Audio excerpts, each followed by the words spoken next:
Hello दोस्तों, हमारे channel the Indian Hindu पर आप सभी का स्वागत है। दोस्तों, आज के इस वीडियो में हम 12 ज्योतिर्लिंगों के बारे में डिस्कशन करेंगे और उन सभी के बारे में डिटेल में जानकारी प्रदान करेंगे। तो दोस्तों, अगर आपने हमारे चैनल को सब्सक्राइब नहीं किया है तो प्लीज़ हमारे चैनल को सब्सक्राइब कर लें और वीडियो को पूरा अंत तक देखें। तो दोस्तों, आइए डिस्कशन को शुरू करते हैं और जानते हैं कि कौन कौन से ज्योतिर्लिंग कहाँ कहाँ पर हैं और उनका क्या इतिहास है। तो ज्योतिर्लिंग का नाम सुनते ही हमारे मन में सवाल आता है कि आखिर ज्योतिर्लिंग है क्या, इसका क्या मतलब है। तो दोस्तों, ज्योतिर्लिंग या ज्योतिर्लिंगम भगवान शिव का एक भक्तिपूर्ण प्रतिनिधित्व है, जिसमें ज्योति का अर्थ है चमक और लिंगम का अर्थ है छवि या संकेत। इस प्रकार ज्योतिर्लिंगम का अर्थ है सर्वशक्तिमान भगवान शिव का दीप्तिमान चिन्ह। भारत में 12 पारंपरिक ज्योतिर्लिंग मंदिर हैं। हिंदू धर्म में पुराणों के अनुसार भगवान शिव जी जहाँ जहाँ स्वयं प्रकट हुए थे, उन 12 स्थानों पर स्थित शिवलिंगों को ज्योतिर्लिंग के रूप में पूजा जाता है। हिंदू धर्म के लोगों में मान्यता है कि जो मनुष्य प्रतिदिन प्रातः काल और संध्या काल के समय इन 12 ज्योतिर्लिंगों का नाम श्रद्धापूर्वक लेता है, उसके पाप मिट जाते हैं। ज्योतिर्लिंग भगवान शिव का आंशिक वास्तविकता है, जिसमें से भगवान शिव लिंगोद्भव के रूप में प्रकट हुए थे। ज्योतिर्लिंग एक प्रकार का तीर्थ स्थान या मंदिर है जहां भगवान शिव प्रकाश के एक उग्र स्तंभ के रूप में प्रकट हुए थे। मूल रूप से ऐसा माना जाता है कि कुल 64 ज्योतिर्लिंग हैं और उनमें से 12 को ही बहुत शुभ और बहुत पवित्र माना जाता है। प्रत्येक 12 ज्योतिर्लिंग स्थल अपने पीठासीन देवता का नाम लेते हैं। प्रत्येक को भगवान शिव का एक अलग रूप माना जाता है। इन सभी स्थलों पर प्राथमिक छवि भगवान शिव के अनंत प्रकृति के प्रतीक शुरुआती और अंतहीन स्तंभ का प्रतिनिधित्व करती है।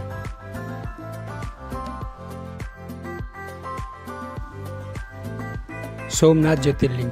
श्री सोमनाथ मंदिर गुजरात राज्य के गिर सोमनाथ जिले में स्थित है। इसे भारत के 12 ज्योतिर्लिंगों में से सर्वप्रथम ज्योतिर्लिंग के रूप में माना व जाना जाता है। गुजरात के सौराष्ट्र क्षेत्र के वेरावल बंदरगाह में स्थित इस प्राचीन मंदिर के बारे में कहा जाता है कि इसका निर्माण स्वयं चंद्रदेव ने किया था, जिसका उल्लेख ऋग्वेद में स्पष्ट है। सोमनाथ मंदिर का इतिहास लगभग 2 से 3 हजार साल से भी अधिक प्राचीन है। वर्तमान स्थल पे मंदिर का जीर्णोद्धार एवं विस्तारीकरण सन 649 ईस्वी में वल्लभी साम्राज्य के यादव राजाओं ने करवाया था। अत्यंत वैभवशाली होने के कारण इतिहास में कई बार यह मंदिर मुस्लिम आक्रमणकारियों द्वारा तोड़ा गया और फिर बाद में हिंदू राजाओं द्वारा इसका बार बार पुनर्निर्माण भी हुआ। वर्तमान भवन के पुनर्निर्माण का आरंभ भारत की स्वतंत्रता के पश्चात देश के प्रथम उप प्रधानमंत्री और गृह मंत्री लौह पुरुष सरदार वल्लभ भाई पटेल ने करवाया। श्री सोमनाथ जी मंदिर के व्यवस्था और संचालन का कार्य सोमनाथ ट्रस्ट के अधीन है। यहाँ पर 3 नदियों हिरण, कपिला और सरस्वती का महासंगम होता है। सोमनाथ मंदिर का प्रमुख त्यौहार महाशिवरात्रि है और यहाँ सावन के महीने में भी श्रद्धालुओं की अपार भीड़ लगती है। मल्लिकार्जुन ज्योतिर्लिंग। श्री मल्लिकार्जुन मंदिर आंध्र प्रदेश राज्य के कुर्नूल जिले में स्थित है। मल्लिकार्जुन मंदिर कृष्णा नदी के तट पर है। यह मंदिर शैल पर्वत पर स्थित है। इसे दक्षिण का कैलाश भी कहते हैं। महाभारत के अनुसार श्री शैल पर्वत पर भगवान शिव की पूजा करने से अश्वमेध यज्ञ करने का फल प्राप्त होता है। कुछ अन्य पौराणिक ग्रंथों के अनुसार श्री शैल पर्वत के शिखर के दर्शन मात्र से दर्शकों के सभी प्रकार के कष्ट दूर भाग जाते हैं और उसे अनंत सुखों की प्राप्ति होती है। महाशिवरात्रि और दसरा शरणावर्तुल यहाँ के मुख्य त्यौहार हैं। यहाँ पर महाशिवरात्रि के दिन मेला लगता है। यह मंदिर बहुत ही प्राचीन है। ऐतिहासिक प्रमाणों के अनुसार यह मंदिर 2री शताब्दी से ही अस्तित्व में है। मंदिर का जीर्णोद्धार विजयनगर साम्राज्य के राजा हरिहर प्रथम के समय में 14वीं शताब्दी में किए गए थे। इस मंदिर को पादल पित्रा स्थलम में से एक के रूप में वर्गीकृत किया गया है। महाकालेश्वर ज्योतिर्लिंग। महाकालेश्वर मंदिर मध्य प्रदेश राज्य के उज्जैन जिले में स्थित है। पुराणों और महाभारत में इस मंदिर का मनोहर वर्णन मिलता है।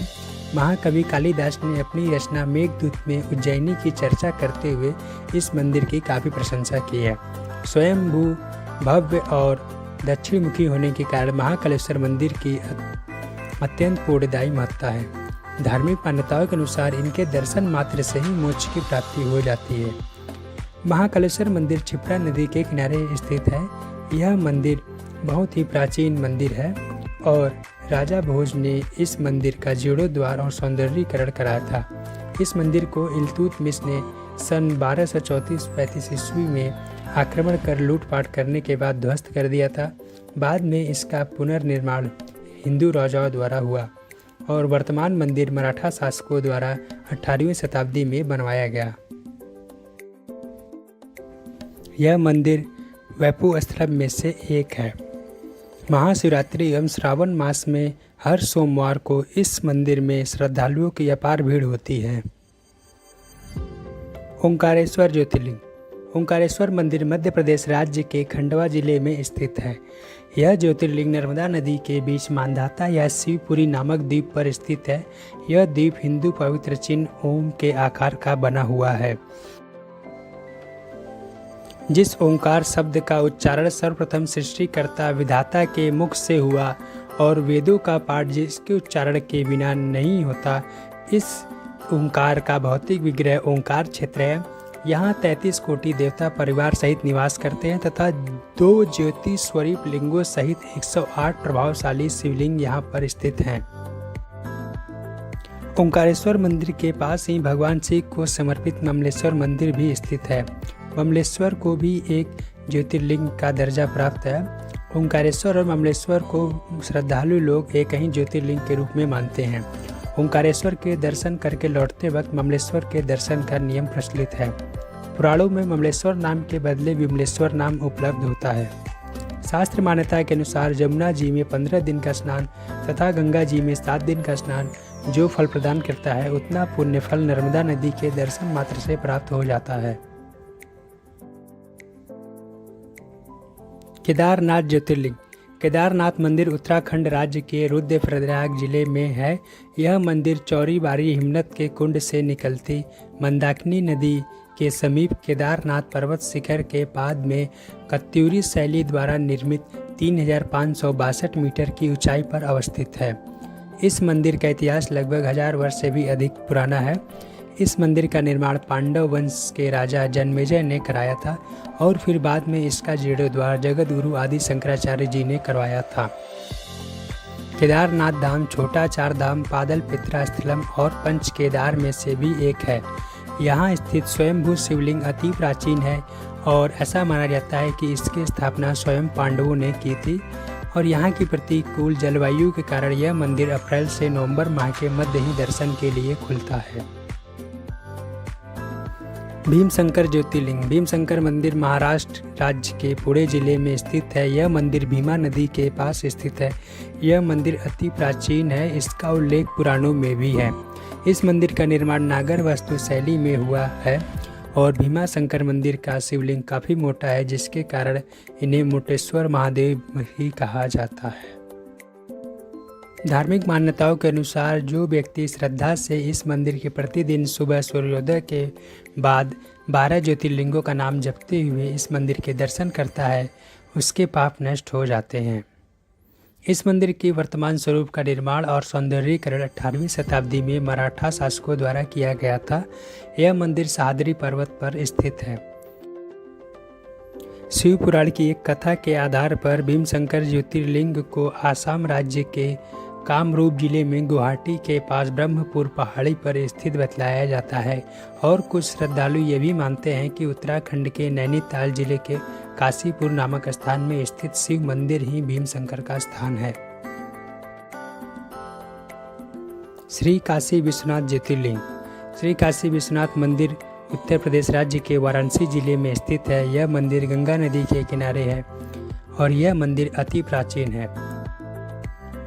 धार्मिक मान्यताओं के अनुसार पवित्र गंगा में स्नान करके इस मंदिर में दर्शन कर लेने से मोक्ष की प्राप्ति होती है। यह मंदिर हजारों वर्ष पुराना है। इस मंदिर का इतिहास भी काफ़ी लंबा है। श्री काशी विश्वनाथ मंदिर को मुस्लिम आक्रमणकारियों द्वारा कई बार नष्ट कर दिया गया था और फिर बाद में इसे हिंदू राजाओं ने पुनर्निर्माण कराया। अंतिम बार इस मंदिर को सन 1669 ईस्वी में औरंगजेब द्वारा ध्वस्त किया गया था और उसने उस स्थान पर ज्ञानवापी मस्जिद का निर्माण कराया था। वर्तमान मंदिर को 1780 ईस्वी में इंदौर की अहिल्याबाई होलकर द्वारा मूल स्थान के बगल में बनवाया गया है। सन 1835 ईस्वी में महाराजा रंजीत सिंह ने मंदिर के गुंबद और शिखर को स्वर्ण मंडित करने के लिए 1 टन सोना दान किया था। विश्व प्रसिद्ध मणिकर्णिका घाट और दशाश्वमेध घाट भी इसी मंदिर के समीप स्थित हैं। त्र्यंबकेश्वर ज्योतिर्लिंग। त्र्यंबकेश्वर मंदिर महाराष्ट्र के नासिक जिले में है। यहाँ के निकटवर्ती ब्रह्मगिरी नामक पर्वत से गोदावरी नदी का उद्गम है। यह मंदिर इसी नदी के किनारे स्थित है।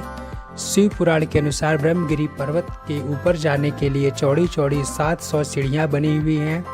इन सीढ़ियों पर चढ़ने के बाद राम कुंड और लक्ष्मण कुंड मिलते हैं और शिखर के ऊपर पहुँचने पर गोमुख से निकलती हुई गोदावरी नदी के दर्शन होते हैं। त्र्यंबकेश्वर मंदिर की भव्य इमारत सिंधु आर्य शैली का उत्कृष्ट नमूना है। मंदिर के अंदर गर्भगृह में प्रवेश करने के बाद शिवलिंग की केवल अर्घा दिखाई देती है। गौर से देखने पर अर्घा के अंदर लगभग 1-1 इंच के 3 लिंग दिखाई पड़ते हैं।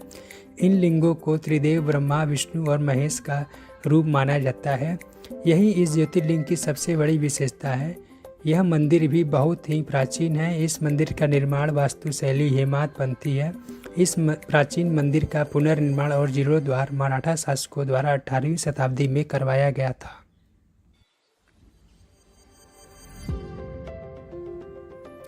वैद्यनाथ ज्योतिर्लिंग। वैद्यनाथ मंदिर झारखंड राज्य के देवघर जिले में है। इस मंदिर को बाबा वैद्यनाथ धाम के नाम से भी जाना जाता है। महाशिवरात्रि और श्रावणी मेला इस मंदिर के प्रमुख त्यौहार हैं। पुराणों के अनुसार इस प्राचीन मंदिर की स्थापना रावण के द्वारा अकस्मात ही हो गई थी। रावण भगवान शिव को शिवलिंग के रूप में लंका में स्थापित करने के लिए ले जा रहा था, किंतु मार्ग में मेरू पर्वत पृथ्वी पर रख देने के कारण भगवान शिव स्वयंभू शिवलिंग के रूप में यहीं पर प्रतिष्ठित हो गए। कुछ श्रद्धालु वास्तविक वैद्यनाथ ज्योतिर्लिंग के रूप में महाराष्ट्र के परली में स्थित वैद्यनाथ मंदिर और कुछ श्रद्धालु हिमाचल प्रदेश के बैजनाथ में स्थित बैजनाथ मंदिर को वास्तविक होने का दावा करते हैं। नागेश्वर ज्योतिर्लिंग। नागेश्वर मंदिर गुजरात राज्य के देवभूमि द्वारका जिले में है। इस प्राचीन मंदिर का उल्लेख शिव पुराण में भी है। महाशिवरात्रि यहाँ का प्रमुख त्यौहार है। इस मंदिर में भगवान शिव को नागों के देवता नागेश्वर के रूप में पूजा जाता है। कुछ श्रद्धालु उत्तराखंड के अल्मोड़ा जिले में स्थित जागेश्वर मंदिर को वास्तविक नागेश्वर ज्योतिर्लिंग के रूप में दावा करते हैं।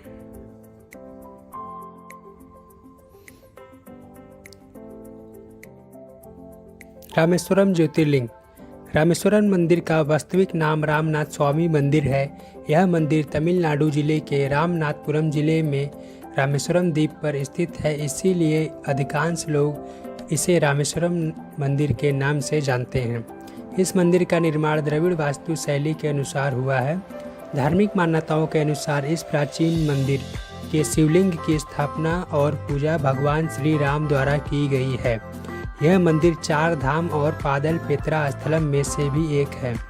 इस मंदिर का इतिहास 1000 वर्ष से भी अधिक प्राचीन है।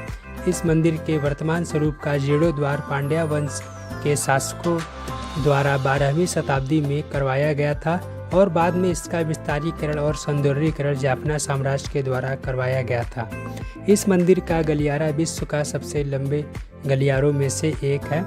हिंदू धर्म ग्रंथ रामायण के अनुसार यहाँ भगवान राम ने लंका पर चढ़ाई करने से पूर्व पत्थरों के सेतु का निर्माण करवाया था, जिस पर चढ़कर वानर सेना लंका पहुंची और विजय पाई।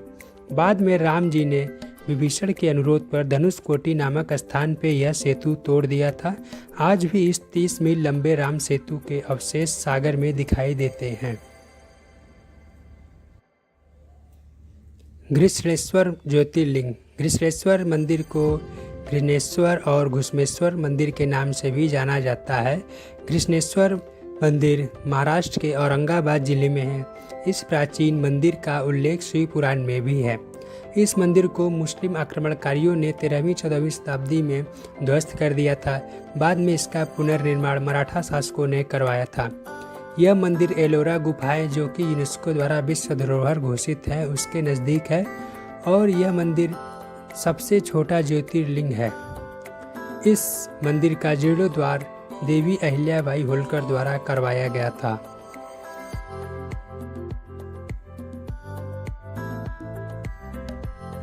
तो दोस्तों, वीडियो को पूरा अंत तक देखने के लिए धन्यवाद। अगर वीडियो पसंद आई है तो इसको लाइक करें और शेयर करें और अपने एक्सपीरियंस को कमेंट बॉक्स में हमें बताएं।